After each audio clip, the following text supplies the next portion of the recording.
রোদটা পড়েছে, দারুণ লাগছে।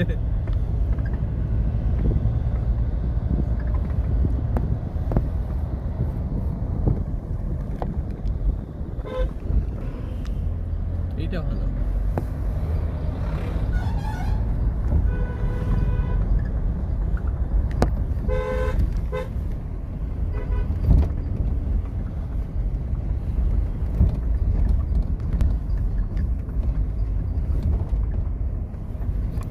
কেবল ঘুমে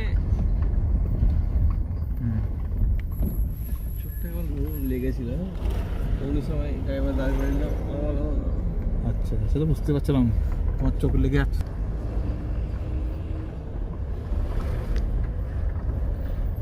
এইগুলো পুরো বন্যার সময় পুরো ভর্তি হয়ে গেছিল না?